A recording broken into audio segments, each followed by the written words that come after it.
À force de travailler ensemble, ils sont un peu devenus amis. Bonjour Christophe, comment vas-tu? Bonjour Bruno. Ça va bien?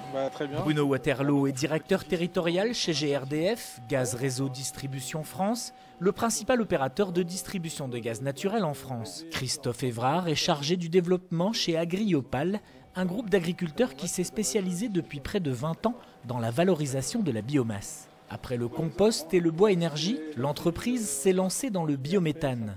C'est la toute récente unité de biométhanisation du Pré du Loup à Cuques que Bruno vient visiter. Christophe est là pour l'accueillir. Les deux hommes ont longuement collaboré pour que ce projet ambitieux aboutisse.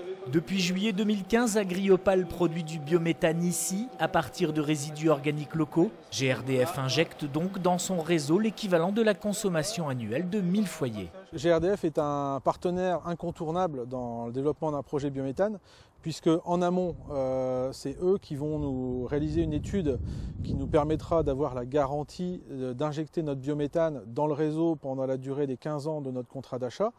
Et une fois qu'on a démarré, pendant 15 ans, ça va aussi être un partenaire incontournable puisqu'ils sont en charge de l'exploitation du poste d'injection. C'est un développement d'une activité économique, donc il y a quand même des investissements lourds qui ont été faits sur cette unité. Et j'avoue qu'on a eu des interlocuteurs chez GRDF qui ont toujours fait leur maximum pour faire aboutir notre projet dans les délais les plus courts possibles. Il faut dire que GRDF n'en est pas à son coup d'essai. La première unité de méthanisation a été mise en service en 2011 à Sequedin. Et depuis, l'engagement du groupe aux côtés de la région ne faiblit pas. On est dans une région, la région Nord-Pas-de-Calais, effectivement, qui a un rôle primordial en France, puisqu'aujourd'hui, on a 4 unités sur les 14 en France. Et donc, on a vraiment un rôle de leader français. Et il y a tout un groupe de travail avec l'ensemble des partenaires de la filière qui travaillent donc quotidiennement à structurer la filière dans notre région et à la faire développer et pour l'émergence de nouveaux projets. Bonjour Valentin, ça va bien? Bonjour Valentin. Alors cette maquette. Et les projets ne manquent pas.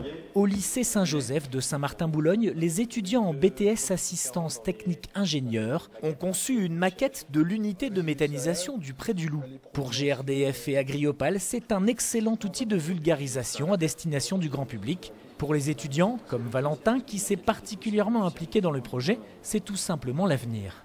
Dans le cadre de notre BTS, qui est un BTS pluritechnologique, et aussi dans le cadre de la 3e révolution industrielle, c'est les énergies de demain, donc c'est des métiers futurs.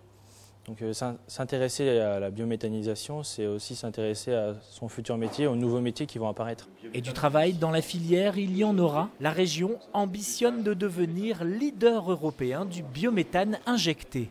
Mise en service en septembre 2015, l'unité de méthanisation à partir de déchets ménagers du Cimévade à Hénin-Beaumont est la plus importante de France. Et ce ne sont pas moins de 20 projets qui sont actuellement à l'étude.